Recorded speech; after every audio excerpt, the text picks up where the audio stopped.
Good afternoon, everyone. We will now have a Dharma discussion, question and answer session from 2:30 to 3:30 p.m. Hope you submitted your questions in the Google form provided.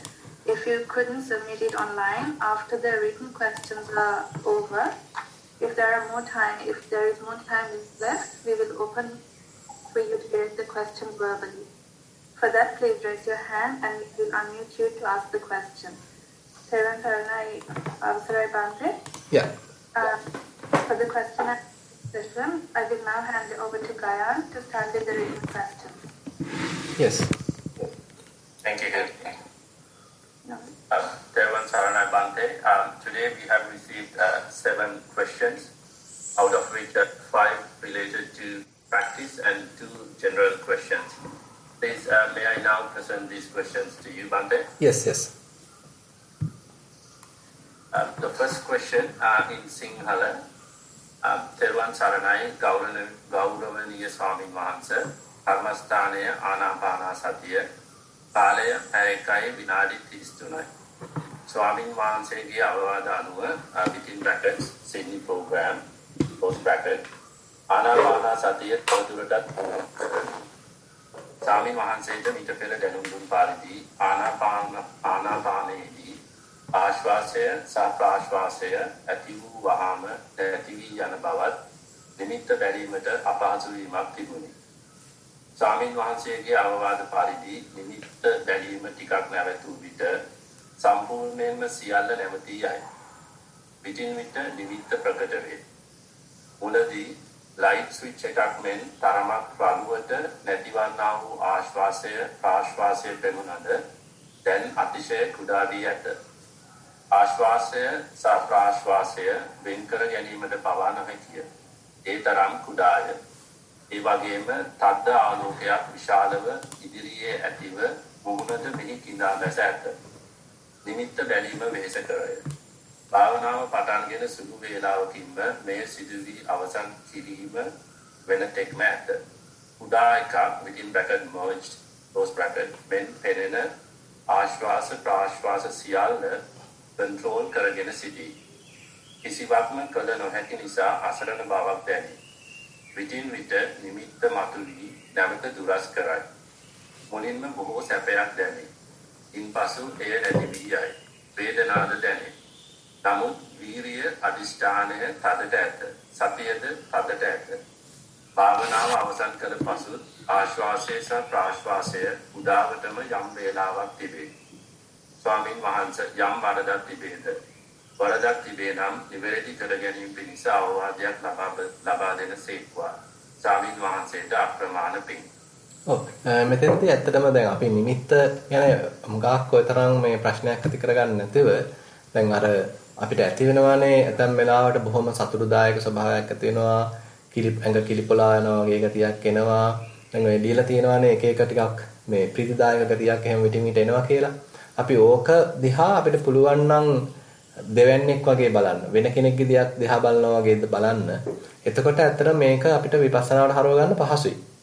දැන් ආනාපාන සතියේම බුදුරජාණන් වහන්සේ විස්තර කරනවා පීති පරිසංවේදී අස්ස සිස්සාමිති සික්කති සුඛ පරිසංවේදී අස්ස සිස්සාමිති සික්කති. ඒ වගේ පැති පෙන්වලා දෙනවා. එතෙන්දී ඇත්තටම අපි ක්‍රමානුකූලව මේ ආනාපානය හරහා ගිහිල්ලාම අන්තිමට වේදනානුපස්සනාවට හැරෙනවා. අන්තිමට නෙමෙයි ඉතින් මේ මට්ටමේදී වේදනානුපස්සනාවකට හැරෙන්නේ. ඒ කියන්නේ මොනවා හරි දැන් කායික වශයෙන් මතුවෙනවා බොහොම ප්‍රණීත දේවල් යම් සැනසෙලිදායක සහනශීලී එහෙම නැත්නම් ප්‍රීතිසහගත දේවල් ඇති වෙනවා. හැබැයි අපි ඒකට ලොල් වෙන්නේ නැතුව ඒක ඉල්ලන්නේ නැතුව ඒකට වහල් වෙන්නේ නැතුව ඒකත් එක්ක මේ බැඳෙන්නේ නැතුව අපි එකෙන් අයින් වෙලා ඒක දිහා බලනවා. එතකොට ඒක නිකන් එන යන දිහාව වෙනස් වෙන දිහාව ඒක දිහා බලන්න පුළුවන්. අපේ හිත නිකන් උපේක්ෂා සහගත මට්ටමක සතිමත් භාවයක පිහිටලා තමයි අපි කටයුතු කරන්නේ. ඒ සතිමත් භාවය තුල පිහිටාගෙන අපි අර දඟලන වෙනස් වෙන ප්‍රීතිය දිහා ඒ සතුට දිහා අපි බලනවා. ඒ වගේමයි හිතන්න කායික වශයෙන් දැන් මතුවෙනවා යම්කිසි වේදනා ස්වභාවයක්. ඒ කියන්නේ සමහරවිට දැන් ඔය එකේ විස්තර කරලා තියෙනවා ඇතැම් තැන්වල නිකම් පුංචි නලියන ස්වභාවයන් පහළ වෙනවා. ඒ වගේ දේවල් වෙන්න ඉඩ තියෙනවා. ভাইබ්‍රේෂන්ස් පහළ වෙනවා, කම්පන වීම පහළ වෙනවා. දැන් අන්න ඒව දිහාත් බලන්න පුළුවන්. ඒවට මොකද වෙන්නේ? දැන් අපි නාසිකාග්‍රේ ගාව අවධානය පවත්වන වෙනුවට අවධානය ගෙනහල්ලා තියනවා ඒ කම්පණය වෙන තැන. ඒතකොට අලුත් තැන අලුත්තේ කම්පණය තමයි අපේ ප්‍රයිමරි ඔබ්ජෙක්ට් එක මූල කමටහන බවට පත් වෙන්නේ. එතකොට අන්න ඒක දිහා බලාගෙන ඉන්න ඒකේ යථා ස්වභාවයක්, ඒකේ එන යන ස්වභාවයක්, ඒක වෙනස් වෙන ස්වභාවයක්, එතන එක්කෙනෙක් නෙමෙයි 4-5 දෙනෙක් ඉන්නවා වගේ ස්වභාවයක්. ඔය වගේ මෙයාගේ තියෙන යම් යම් වෙන විස්තර අපිට වැටහෙන්න ගන්නවා. ඉතින් ඔය වගේ පොඩ්ඩක් දැන් මෙතන අපි හැරෙන්න අවශ්‍යයි මේ එක පැත්තකින් නුවණ දියුණු කරන්න, සම්පජඤ්ඤය දියුණු කරන්න. ඒ හරහා අපිට තව ඉස්සරහට යන්න පුළුවන්. හිතන්න ඔය අතරේ අර ආලෝකයත් ඇවිල්ලා දැන් මේ වැඩේට සම්බන්ධ වෙලා ඉන්නවා. ගැටලුවක් නැහැ. එහෙනම් අපි අවධානය යොමු කරලා යම් කිසි තැනක තියෙන සංවේදනාවක් නැත්තම් පුංචි මේ කම්පණය වීමක් ඒක දිහා අපි හොඳට අවධානයෙන් ඉන්නකොට සමහරට අර නිමිත්තත් එතෙන්ට එන්න පුළුවන්. ඒකේ ගැටලුවක් නැහැ. හැබැයි අපි අවධානය යොමු කරන්නේ නිමිත්තට නෙමෙයි අර දැනෙන දෙයට. දැනෙන දේ තමයි අර කම්පණය වීම, සෙලවීම, නැත්තම් තදවීම, රළු වීම, එඟ කිරිපොලා යාම, ඒ වගේ අර ඒ දැනෙන ඍජු අත්දැකීමට තමයි අපි මූලිකත්වය දෙන්නේ. අර නිමිත්තෙන් ඔහෙ තිබිද්දෙක්. දැන් මේ වෙලාවේදී අපි එයාත් එක්ක මුකුත් ගනුදෙනුවක් කරන්න යන්නේ නැතුව පුළුවන් තරම් දැන් මේ වෙලාව අපි පාවිච්චි කරනවා තව ටිකක් සම්පජඤ්ඤය දියුණු කරන්න, ප්‍රඥාව දියුණු කරන්න, විපස්සනා මුහුණුවරකින් මේ මතුවෙන දේවල් දිහා බලන්න අපි අවධානය යොමු කරගෙන යනවා. හොඳයි. Question number 2, Abante. Vandami Bante. Much merits for your guidance in yesterday's Q&A. I posted the question about not wanting to do mindful walking and sitting anymore. I will call myself patient X, so it is easy to refer in future Q&A. I have a couple of questions regarding the answer provided. I was indeed surprised to hear Bante agree even partially with my sense of not wanting to do walking and sitting anymore, and that when I do, what I should be doing. I understand clearly that part. I also find that when I do walking, it is really a pleasurable experience because I'm just observing only the thoughts, sensations and surroundings all together. When I do walking for exercise, I do the same, making sure to feel all the sensations. I call it walk like I own the earth. Next time I will focus on the thoughts a bit more. Another observation I have done is when I go to sleep, I calm myself by bringing attention to the present and the body.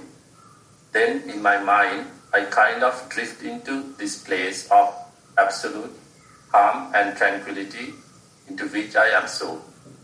Most of the time I go to sleep in that state of mind. I haven't been able to clarify what that is, but it is peaceful, so I don't question it. I just use it to go to sleep. My questions are around the fact that I thought that the reason for me not wanting to do practice is because I have built up an ego for myself that somehow I understand the Dhamma more and therefore I don't need to do the basic things that everyone else does. Is it not a case of strong ego? Is it the fact that I am thinking like this is the issue and not the action itself? Please clarify this a little bit more for me. Also, when I do, I enjoy the practice, but I would not specifically make time to do it like I used to do before. Within brackets, hoyagena yanne naha, close bracket. But I would constantly practice the approach of not getting attached to thoughts and sensations arising in almost all situations. Sometimes the unattachments come naturally, but sometimes I have to think about it to get away from it. What ways can I improve this to always avoid getting attached? Much merits for your guidance with metta. That's the end of the question. Yeah. So basically, at this stage, if we practice too much sitting and if we get really too concentrated, that's also generates some sort of an imbalance. So actually, we have to handle it in a very delicate manner because it is very much like suppose you are driving in a highway. Suppose there are no other vehicles, you are in the middle of the highway, so you are able to maintain your vehicle properly. Suppose now you and see that the highway is completely straight, there are no other approaching vehicles, and therefore you suppose take your arms from the steering wheel. Now completely it is happening very much like in a automatic way. Assume that your vehicle is perfect.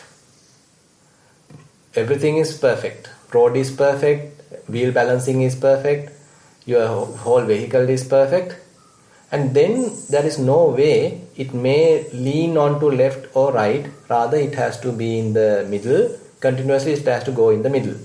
But unfortunately, suppose due to some glitch, due to some imperfection, suppose it is leaning towards the left, then you can't actually just observe, rather you have to put your hand onto the steering wheel and you have to take it to the middle. Similarly, assume that your vehicle is going towards the right side. Again, you have to interrupt and take it to the middle. Similarly, our mind, you have to observe and keep it in the middle. Now, this you have to do while in the sitting session. So, while you engage in the sitting session, sometimes your mind go and unknowingly attach with something. So, it very much like you have your mind has little restricted now. Previously, you have sort of an unbounded, unlimited type of a mind, but now again mind has restricted, and now you have kind of a bounded nature. You have kind of a narrow nature of the mind. So this is not appropriate at this level. You have to again release the mind, again take it to some sort of limitless level, unbounded level. There are no boundaries in the mind as well. So this is the nature that we need to maintain as much as possible.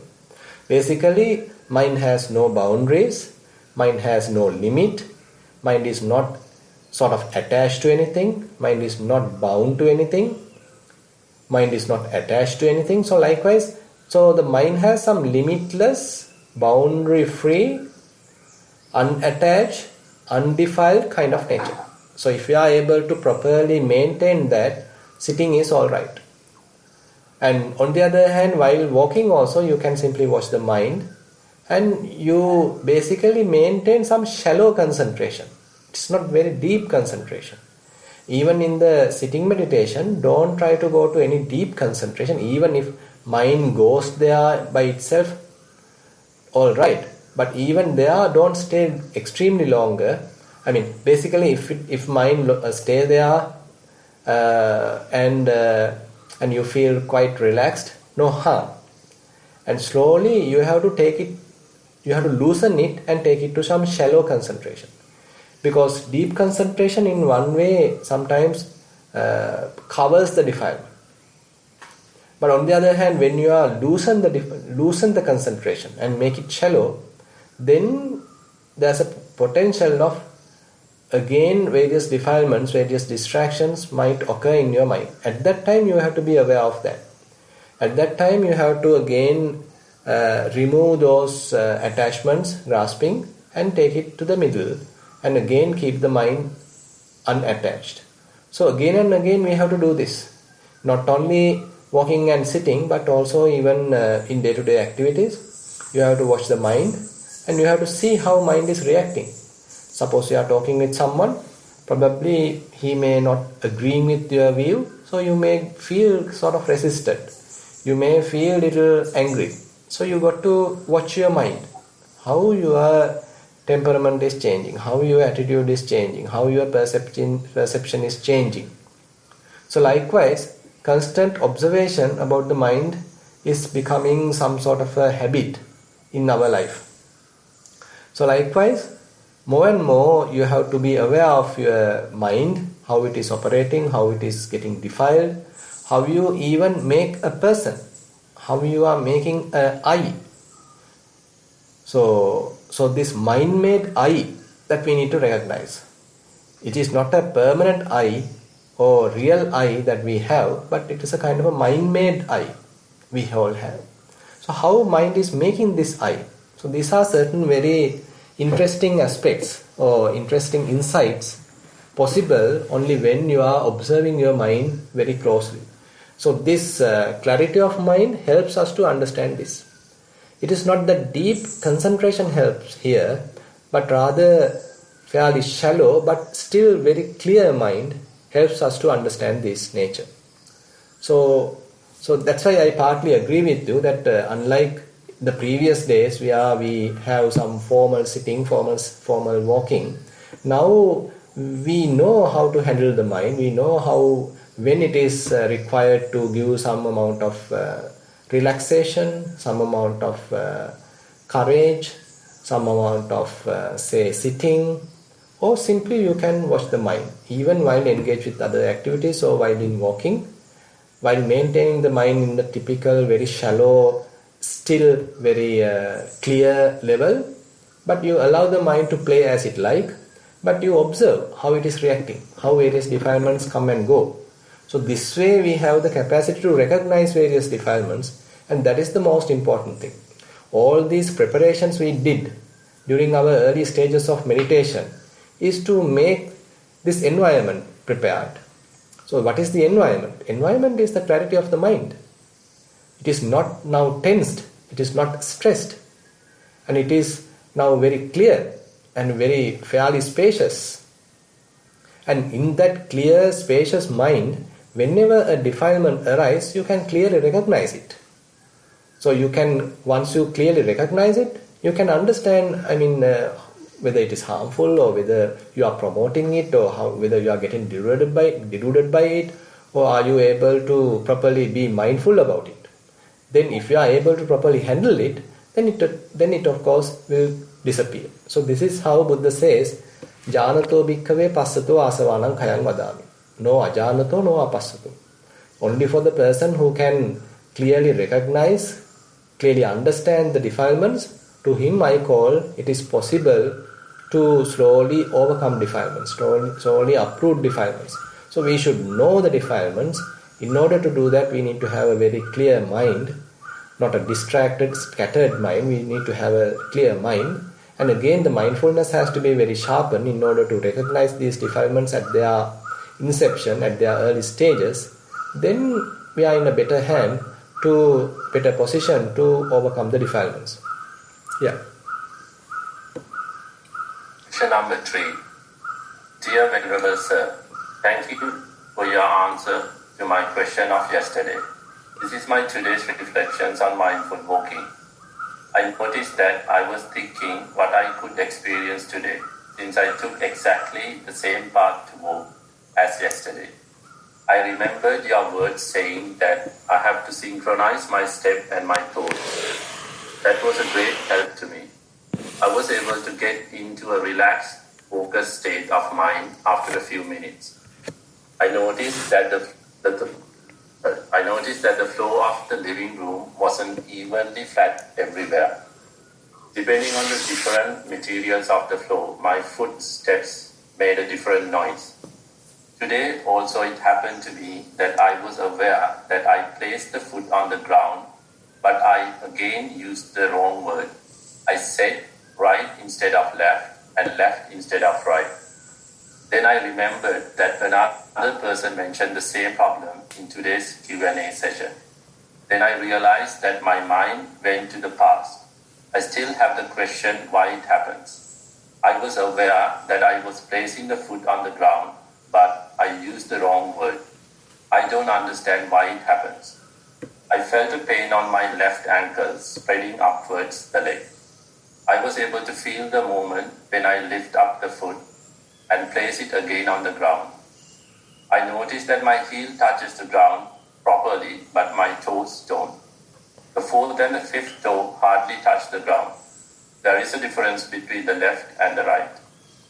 I heard the storm outside and it was still dark.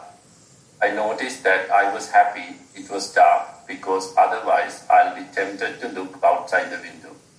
When I completed the mindful walking session, I was feeling a bit drowsy. After the mindful walking session, I joined the mindful session. I felt that my foot are cold. I heard the howling sound of the wind, and I could hear the raindrops dashing onto the roof. I heard a dog barking and a small child was crying. I heard the noise of the garbage truck. I noticed that I had a shallow breath. Breathing in was shorter than breathing out. After breathing out, there was a pause which was shorter than my exhalation, but longer than my inhalation. I felt that my jaw was kind of locked.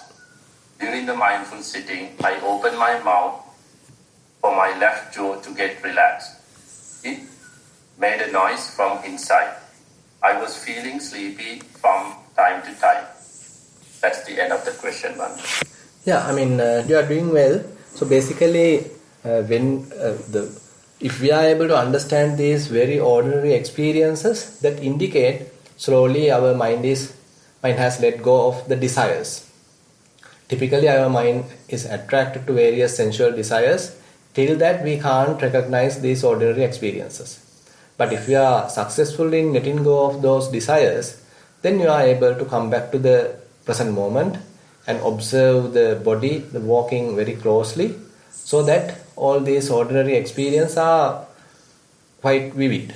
You can recognize them very clearly, and then you will understand, okay, how the body weight transfers from this to that, how foot is touching the ground, how toes are touching the ground, which one is touching more prominently. So likewise, these subtle information become clear only when you are able to establish mindfulness clearly with these ordinary activities.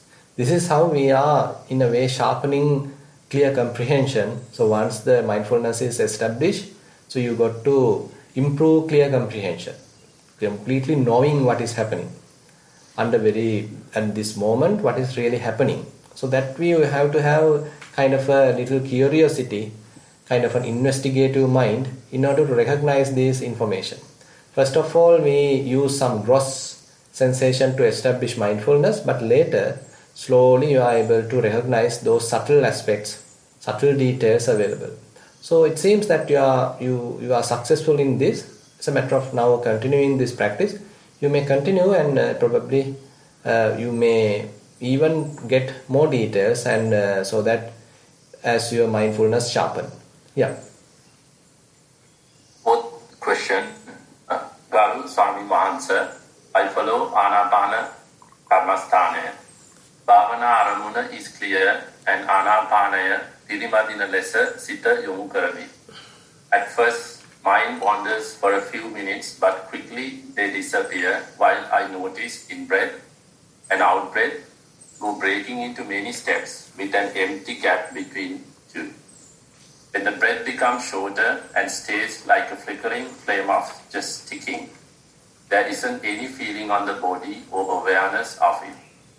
There is no sense of me breathing, but just a flickering breath in somewhere in the air. Then mind stays in an empty space. After about 50 minutes, I feel the flickering breath in the air again, and awareness of the body comes back. This happens in almost every sitting. In some sittings, it starts swaying around, indicating I am sleepy. I try Anapana Meni Kirima to focus on breath with success at times. When it fails, I fall asleep, but come back after about 5 minutes and continue again as normal without regret. There is no doubt of fear arising at all. When walking, mind notices feelings on the soles as it changes from warm to cold and carpet to tights, slow and quick steps, one foot leading or dragging, body swaying to sides, leg taking weight or releasing pressure, etc. Can walk more than 30 to 40 steps in the floor with no disturbances. Noises or external sights are not an issue or distraction. Mind also notices subtle and unclear thoughts wriggling under direct observations of feet at times. Jumping up and taking over quiet observation of feet moving and reminding past walking experiences and desire to walk on my favorite walking meditation spots. Sometimes wander between seeing feet moving and watching what is going on the mind, monitoring how thoughts are staying, how mind comes back and forth between walking steps or overtaken by thought or bringing it back on feet. noting that mind is directing the feet to move and the natural body movements, changing the focus of mind to feelings at source, leg or body movements, or mind seeing what is on the mind itself, taking turns and being busy. Question. Is it a problem that mind is too busy noting both body movements within brackets rupa, close bracket, and mind movements within brackets nama, close bracket, or what is described above is a correct way? Please advise and answer in Sinhala if possible. Bhante may attain Nibbanic peace sooner with metta towards all being. That's the end of the question. Yeah. මෙතෙන්දී ඇත්තටම අපි සාමාන්‍ය රූපය තමයි ඉස්සෙල්ලා බලන්නේ. මෙතෙන්දී අපි හිතන්න අපි සක්මන් කරනවා. එතෙන්දී විවිධාකාර දේවල් දැනෙනවා. ඉතින් මේක අපි මෙනෙහි කිරීම නතර කළා හොඳට ධාතු ලක්ෂණ මතු කරගන්න පුළුවන් වුණා නම් අපි හොඳට රූප කර්මස්ථානයක් තමයි මෙනෙහි කරන්නේ. අපි දැනගන්න. තද ගති, රළු ගති, උණුසුම් ගති, සිසිල් ගති මේ වගේ බොහොම අර ප්‍රාථමික මට්ටමේ තියෙන ඒ ධාතු ලක්ෂණ අපිට හම්බ වෙනවා, ඒක තේරෙනවා. ඒවා ගැන අපි අවධානයෙන් ඉන්නවා. ඉතින් මෙතෙන්දී අපිට ඕනේ නම් ඉතින් නාම පැත්ත ගැන බලන්න පුළුවන්. ඒක ඉබේටම වේවි මේ අපි බලෙන් කරන්න නොගියට ඉබේටම ඒක වෙන්න පටන් ගනීවි. ඒ කියන්නේ එක පැත්තකින් මෙතන නිකන් අර නාම රූප පරිච්ඡේදයක් හඳුනා ගන්න පුළුවන්. රූප ධර්මතා තියෙනවා. ඒ රූප ධර්මතා තේරුම් ගන්නේ නාමයෙන්. එතකොට අරමුණක් තියෙනවා. ඒක ඒ අරමුණ දැනට ඇවිල්ලා රූපාරම්මණයක්. ඒ රූපාරම්මන හඳුනා ගන්නවා නාම කොටසකින්. ඒතර නාම රූප වශයෙන් අපිට මේක කොටස් දෙකක් වශයෙන් වෙන් කරලා දැනගන්න පුළුවන්. එකක් රූප ඔස්සේ තියෙන ඒ භෞතික පැත්ත, අනිත් පැත්ත නාම පැත්තේ තියෙන ඒ මානසික පැත්ත. ඉතින් කෙසේ නමුත් පටන් ගන්න එකේදී අපි රූප කර්මස්ථානයේ මුලින් කරගෙන මුලින් ඉස්සරහින් තියාගෙන යන එක තාම පහසුයි, පැටලෙලි අඩුයි. ඒ නිසා අපි පුළුවන් තරම් සක්මනේදී වේවා මේ ඉඳගෙන ඉන්න භාවනාවේදී වේවා රූප කර්මස්ථානයක් මුල් කරගෙන තමයි භාවනාව පටන් ගන්න. ඒක පස්සේ ටික ටික වර්ධනය වෙලා තව අපේ සතිය දියුණු වෙලා සම්පජඤ්ඤය දියුණු වෙලා ඉස්සරහට එනකොට ඔන්න හිමීට වේදනාව පැත්තට හැරෙනවා. වේදනාව ගැනත් බලන්න ගන්නවා. ඊට පස්සේ හිමීට හිතේ පහළ වෙන විවිධාකාර සංඥා එහෙම තේරෙන්න පටන් ගන්නවා. ඉතින් ඔහම ක්‍රමානුකූලව මේක වැඩෙන්න ගන්නවා. ඒ නිසා දැනට යන විදිය හොඳයි. උත්සාහය දිගට පවත්වාගෙන යන්න. හොඳයි. Question number 5. This is in Sinhala, Bhante, and it's a theory question. ගෞරවනීය ස්වාමීන් වහන්සේ සමහර කමඨාන් වාර්තාවල හා එක්වාට පිළිතුරු සපයන විට මමයා යොදා ගැනේ. කරුණාකර මමයා පහදා දෙන මෙන් ඉල්ලා සිටිනවා. ඔබ වහන්සේට තෙරුවන් සරණ වේවා. දැන් මමයා කියන්නේ ඉතින් දැන් ඔතන දැන් අපි හදාගත්ත කෙනෙක් ඉන්නවා. මමෙක් ඉන්නවා. ඉතින් ඒකට ඉතින් අපි මමයා කියලා ඉතින් අපි නමක් යොදනවා. ඒ කියන්නේ දැන් හිතන්න මෙහෙම අපි ඔන්න දැන් දානයක් දෙනවා. දානයක් දීලා ඉතින් බොහොම ඒක සාර්ථකව සිදු වුණා.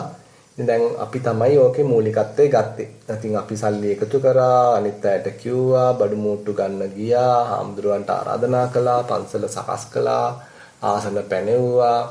අපි තමයි ඔන්න හැමතැනම මූලිකත්වයේ අරන් කටයුතු කළේ. අපි එහෙම හිතමුකෝ. ඉතින් අපි යාට නමකුත් දාමුකෝ සිරිසේන කියලා ඔන්න සිරිසේන හිටියා. ඒ සිරිසේන තමයි හැමදේම මූලිකත්වයේ අරන් කරේ.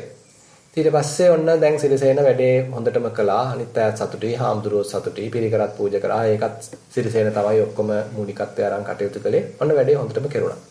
හිතන්න ඔන්න දැන් සිරිසේන ගෙදර යනවා. ගෙදර ගිහිල්ලා ඔන්න දැන් පොඩ්ඩක් නිදහසේ ඉන්නකොට දැන් සිරිසේනට මතක් වෙනවා. මං තමයි මේ වැඩේ හොඳටම කළේ. මං තමයි අනිත් අයටත් එන්න කිව්වේ. මං තමයි සම්මාදන් එකතු කළේ. මං තමයි පිරිකර දුන්නේ. මං තමයි හාමුදුරන්ට ගිහිලා ආරාධනා කරේ. මම නොහිටින්න මේ වැඩේ හරියන්නේම නැහැ. කියලා අන්න යා ඒ මම කියන එක හදාගෙන මමත්වයක් මුල් කරගෙන එයාගේ කල්පනාවක් ක්‍රියාත්මක වෙනවා.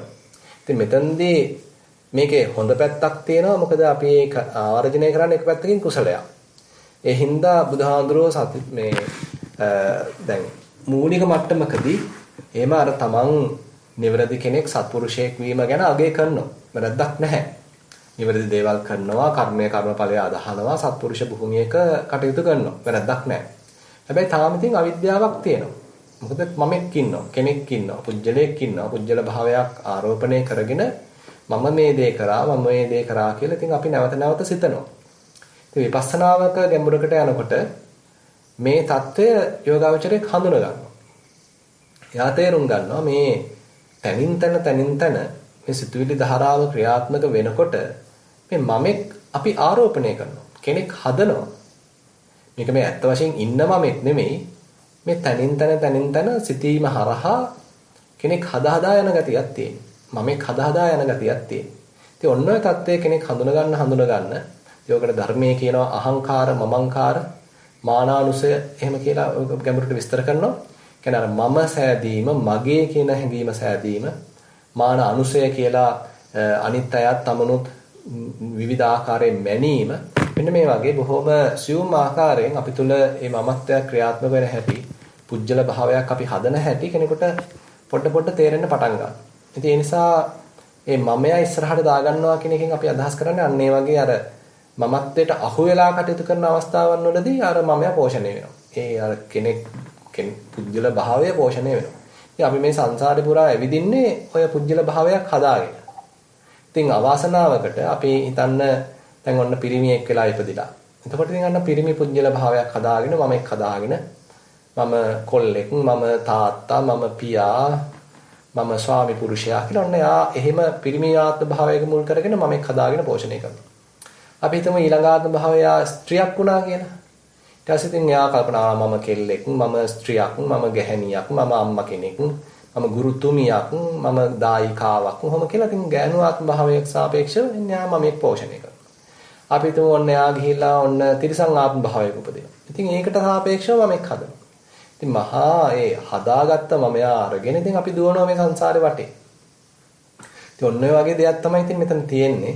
ඉතින් විපස්සනාවක් කරා බුදුරජාණන් වහන්සේ කියලා දෙනවා මේකේ තියෙන මේ මුලාව. හදාගත්ත මමෙක් ඉන්නේ. ඇත්ත වශයෙන් තියෙන මමෙක් තියෙන ආත්ම භාවයක් නෙමෙයි. මෙතන මේ හදාගත්ත මමෙක් අවිද්‍යාව නිසා අපි තලාගත්ත මමෙක් ඉන්නේ. ඉතින් මේවා තමයි ටික ටික විපස්සනාවකින් අපේ හිත ගැන ගැඹුරට අධ්‍යයනය කරද්දී තේරුම් ගන්නෙ. ඉතින් ඒකත් ඉතින් එකපාරටම අපිට අයින් කරන්න නතර කරන්න බෑ. ඒ අපේ හිතේ මමත්වයේ මුල් කරගත්ත සිතුවිලි පහළ වෙනකොට ඒවා හඳුනා ගනිමින් ඒ ස්කන්ධයන් මුල් කරගෙන ඒවා උපාදාන කරගෙන ඒවා පහළ වෙනකොට ඒවා හඳුනා ගනිමින් තමයි ගැඹුරට යන්න තියෙන්නේ. හොඳයි. Question number 6. Dear Bhante, much merits for your vivid explanations on the first two solutions given by the senior monks to the questions on the middle during the Dhamma talk. Bhante explained that Buddha referred the great man who, the one who ended suffering, is the one who does not stick to the middle as well. In the first solution, the middle is the present moment, where the two ends are the past and the future thoughts. The second one, the middle is the neutral feelings, and the two ends are pleasurable and painful feelings. My questions is around sticking to the middle. During the practice, we deliberately avoid the two ends, practicing again and again. We use tools and techniques mastered by the great monks, like the most venerable Dhammajiva Bhante. However, these don't apply to sticking to the middle. What is the technique or secret for not sticking to the middle? Much merits for your invaluable service. That's the end of the question, Bhante. Yeah, actually, first of all, we got to stick to the middle. So that's the point. So that's why in Kayanupassana, in Kayagata Sati, we are trying to closely observe the middle. Suppose you are able to leave aside past and future, but now, first of all, we need to establish ourselves in the present moment. So first, we need to have something to establish. So as much as possible, we are using a neutral object, a neutral feeling, and again in the present moment. Say your left feet is touching the ground and there you have some neutral feeling. So we use that neutral feeling as an anchoring point. Otherwise, mind get drifted. Otherwise, mind get distracted to the past and future. So strategically, we are using kind of a attachment to a very less harmful object. That's a neutral, kind of a neutral feeling in the present moment. So that is how we strategically do.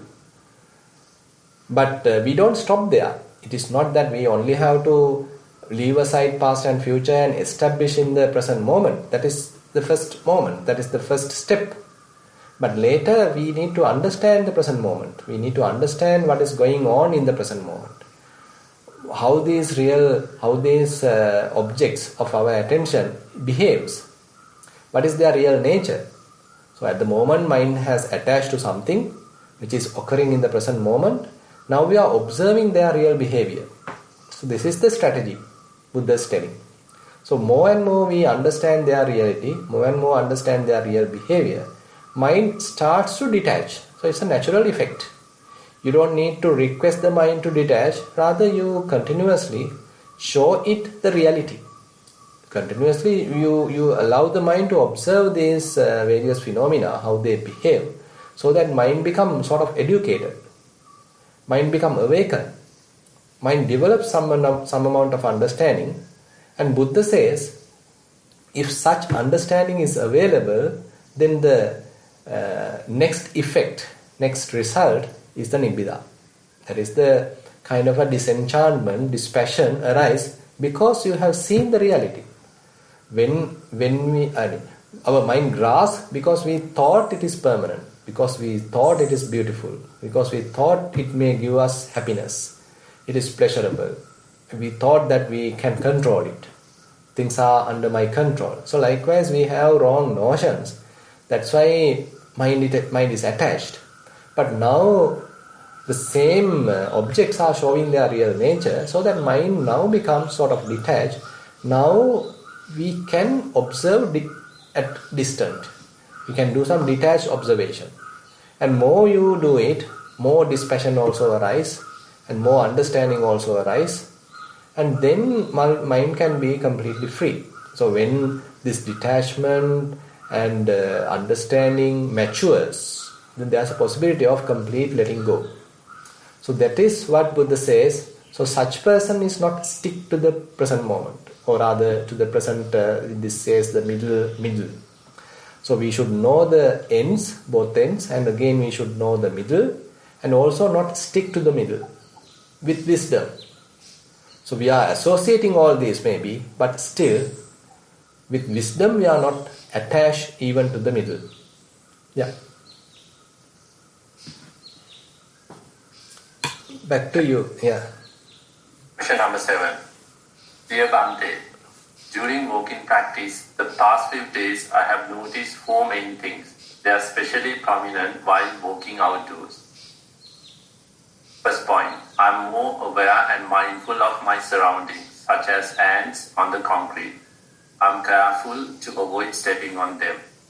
Point number 2, I feel less disturbed by the noises around me, such as traffic, machinery, neighbors talking. For most of today's walking practice, I did not notice the noises at all. Point number 3, although doing a physical activity, which is walking, I feel like my breathing has slowed and I am much calmer. Point number 4, I notice when I am having thoughts and pause walking to re-establish myself. I also notice more distance between each thought. I would appreciate your guidance on these observations and experiences. Thank you, and with metta. Yeah, all experiences are very valid experiences and shows some progress in your practice. Say, for example, when we are unmindful, there are very quick succession of thoughts. But more you pay attention or more closely observe various, say, steps or say this walking, then there is no time to promote thinking. As a result, thinking becomes somewhat delicate or kind of in the background. They are not disturbing you and they start to fade away, and thoughts still even might have gaps. So this is a kind of a good sign that you are now able to establish mindfulness, pay close attention to the present phenomenon, and you are observing them. So all these sort of results are quite positive. So you can continue your practice, you are in the correct track. Bante, there are two more questions that have come. Yeah. So the question number 8 in Sinhala. Thero Saranai, Gauravaniya Swamin Vahansa, Parmasthanaya Sakman Bhavanava, within bracket, continuation from yesterday's report, close bracket. Palaya Payakai Vinadi Tistunai. Adat Supurudu Lesita Sakmana Vyutta Manasin Yutu Aramba Kalani. ආරම්භ කර සුළු වේලාවකින්ම ඊයේ අවසන් කළ තැනට කිසි උත්සාහයකින් තොරව පැමිණියෙමි. Within brackets, වේගය අඩුය. කකුලේ movements අවම වී ඇත. කොට්ටේ ප්‍රදේශය ball of the foot පමණක් දැනේ. Close bracket. ඉතා සුළු කාලයකින් මෙය වෙනස් විය. දැන් කොට්ටේ ප්‍රදේශය එසවෙන්නේ නැත. මුළු පතුලම එක විට පිහිටයි. දකුණේ හෝ වමේ වෙනසක් නොදැනේ. ඇවිදින විටද නවතින විටද හැරෙන විටද එක සමානව ඇත.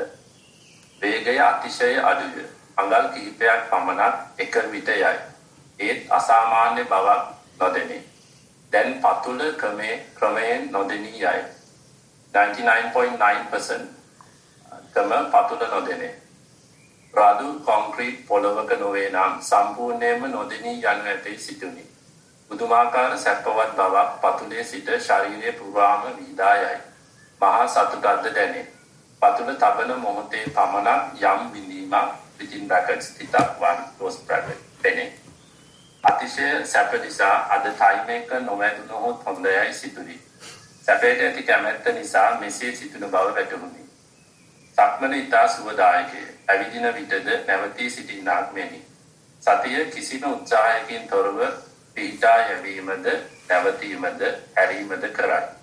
සෙමින් අධික සැපයින් උළුප්පා යෑම නැවතුනි. ඉතා සැපවත් නමුදු මුලින් තිබූ ඉතා කැමැත්ත නැත. බොහෝ නිදහසේ පතුල තබනා විට නොදෙනෙනා බව විඳීම නිරීක්ෂණය කරමින් සක්මන් කළෙමි.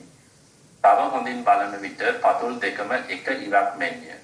මර්ජ් වී ඇතිසේය. අවකාශයේ ඇවිදින්නාක් මෙන් දැනේ. within brackets පතුල් නොදෙනෙන නිසා close bracket. කිසිම උත්සාහයකින් තොරව මුළු සක්මනම ඔහේ කෙරේ.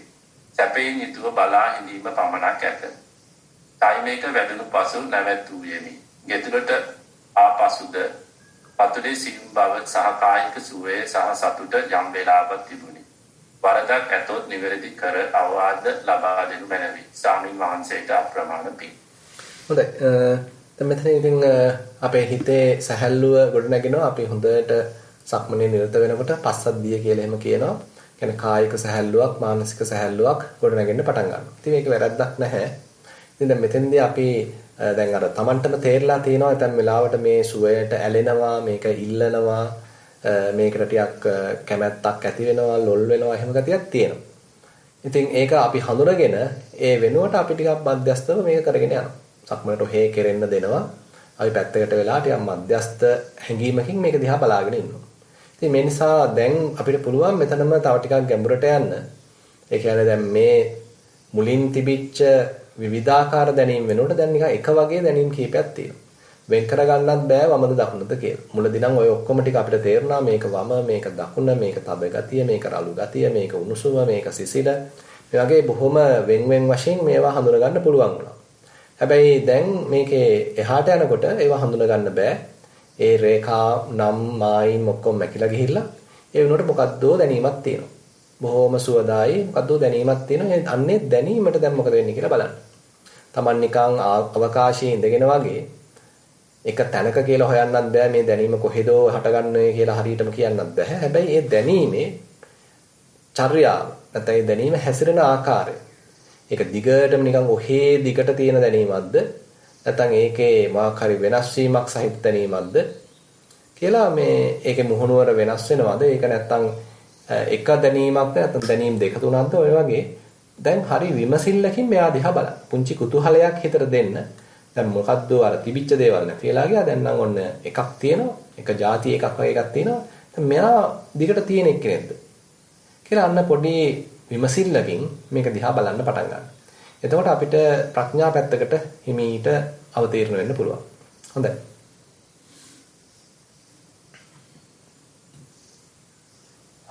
Last question, Bante. This is in Sinhala. Dear Bante, please explain the following Dhamma in Sinhala according to practice. Kaya danima, ඕලාරික අත්පටිලාභ ප්‍රතිස්ථාපනය කිරීම ඕලාරික අත්පටිලාභ වෙනුවට මනෝමය අත්පටිලාභ වැඩිම මනෝමය අත්පටිලාභ අරූපීය අත්පටිලාභ ප්‍රතිස්ථාපනය කිරීම දරුවන් සරණයි. ඔව් මේක ඇත්තටම මේ පොට්ටපාද සූත්‍රයේ තමයි මේ බුදුරජාණන් වහන්සේ පෙන්වන්නේ. කියන්නේ ඕලාරික අත්පටිලාභය කියලා කියනවා මේ අපේ කයටම. ඒතකොට මේ ඉස්සෙල්ලා කෙනෙක් කය ගැන අවධානයෙන් ඉන්නවා. කය ගැන අවධානයෙන් ඉඳද්දී එතකොට අපිට අපේ අවධානය අපේ සංඥාව තියෙන්නේ මේ ඕලාරික කය ගැන රළු කය ගැන. මේක ඉතින් ගොරෝසුයි රළුයි දැනෙනවා රිදෙනවා කැක්කුම් දෙනවා. ඉතින් අපිට ඒ බඳු හැඟීමක් තමයි තියෙන්නේ. ඒ බඳු සංඥාවක් තියෙන්නේ. ඊට පස්සේ ඕක ටික ටික දියුණු කරගෙන යනකොට තව සියුම් වේගෙන යනකොට ඔන්න මට මතක විදිහට ඊළඟට තියෙන්නේ මනෝමය අත්පරිලාභයද කොහෙද? චුට්ටක් ඒ දෙකේ රූපී අරූපී අත්පරිලාභයයි මනෝමය අත්පරිලාභයයි දෙක ටිකක් ළඟ යනවා. කොයිකද ඊළඟට තියෙන්නේ කියලා මට හරියටම මතක නැහැ. ඉතින් කෙසේ නමුත් ඊට පස්සේ ඔන්න අපිට හම් වෙනවා මේ තිබිච්ච ඕලාරික රළු කායික සංඥාව වෙනුවට ඊට වඩා සියුම් සංඥාවක් හම්බ වෙනවා. අපි හිතමු ඒක අර තිබුණ රළු ගතිය නැති වෙලා ගියා. ඒ වෙනුවට ටිකක් ඊට වඩා සියුම්. දැන් අර කලින් අපි මේ විස්තර කරේ දැන් සක්මනක් ගැන. ඒ සක්මනේ ඔන්න තද ගති, රළු ගති, උණුසුම් ගති ඒ රළු මට්ටමක මුලින් දැනුනේ. ඒක ඕලාරික අත්පටිලාභ මට්ටම. ඊට පස්සේ මොකද්ද නිකන් දැනීමක් විතරයි තියෙන්නේ. අර දීපු නම් ගම්, ගොරෝසු ගති, මේ කියන්නේ රළු ස්වභාවය ඔක්කොම මැකිලා ගියා. දැන් හරි සැහැල්ලුයි. දැන් නිකන් හරි නිකන් මානසිකව වගේ නිකන් අහසේ ඉඳන් බලන් ඉන්නවා වගේ, අවකාශයේ ඉඳන් බලන් ඉන්නවා වගේ සංඥාවක් තියෙනවා. ඉතින් එතකොට මේ මට්ටමේදී අර ඕලාරික අත්පටිලාභේ නිකන් පහව ගිහිල්ලා. අර කයිලා මේකට සාපේක්ෂව රළුයි. ඉතින් බුදුහාඳුරෝ මේකෙදි කියන්නේ පොට්ටපාද සූත්‍රයේදී කියන්නේ සංඥා නිරෝධයක් වෙන්නේ කියන්නේ ප්‍රමාණිකූලව. පියවරෙන් පියවරට. අර මුලින් තියෙනවා රළු සංඥා මට්ටමක් ඒක ප්‍රතිෂ්ඨාපනය කරනවා ඒක අතහැරෙනවා දැන් මේ තියෙන සියුම් සංඥා මට්ටමකින්. ඒතකොට දැන් තියෙන සියුම් සංඥා මට්ටම පමණයි. කවුරු හරි කියනවා නම් නැහැ දැන් මේකක් තියෙනවා කලින් එකක් තියෙනවා කියලා ඒක වැරදි. කලින් එක කලින් තිබුණා. දැන් ඒක නැහැ ඒක අහෝසි වුණා. දැන් තියෙන ඊට වඩා සියුම් සංඥා මට්ටමක්. ඉතින් ඔය සංඥා මට්ටමත් අහු කරලා හිතන්න තවත් මට්ටමකට යනවා. එතන ඊටත් වඩා සියුම් සංඥා මට්ටමක් තියෙනවා. අරූපී අත්පරිලාභයක් කියලා කියනවා. ඒත් අර වගේ කලින්ටත් වඩා සූක්ෂම සංඥා මට්ටමක් තියෙනවා. එතකොට ඒ සූක්ෂම සංඥා මට්ටම උපයෝගී කරගෙන අර කලින් තිබිච්ච රළු සංඥා මට්ටම අපි ප්‍රතිෂ්ඨාපනය කරා. ඒක අයින් කළා දැම්මා. මෙන්න මේ වගේ බුදුහාඳුරු කියන්නේ සංඥාවන්ගේ ක්‍රමානුකූලව ප්‍රතිෂ්ඨාපනය කිරීම. රළු සියුම් එකක් පාවිච්චි කළා රළු එක අයින් කළා දානවා. ඊට වඩා අතිසියුම් එකක් පාවිච්චි කළා දැන් මේ තියෙන සියුම් එකත් අයින් කළා දානවා. ඉතින් මේ වගේ ප්‍රතිපදාවක් තමයි බුදුරජාණන් වහන්සේ පෙන්වලා දෙන්නේ. ඒ කියන්නේ මේ ක්‍රමානුකූලව රළු මට්ටමේ ඉඳන් සියුම් මට්ටමට රළු මට්ටමේ ඉඳන් සියුම් මට්ටමට ක්‍රමානුකූලව ගමන් කරන ගමනක් තමයි ඉතින් පෙන්වලා දෙන්නේ. හොඳයි. That's the end of written questions, Bante. So since we have a few more minutes left, if anyone has any other questions, please use the raise hand options in Zoom to present your questions to Bante.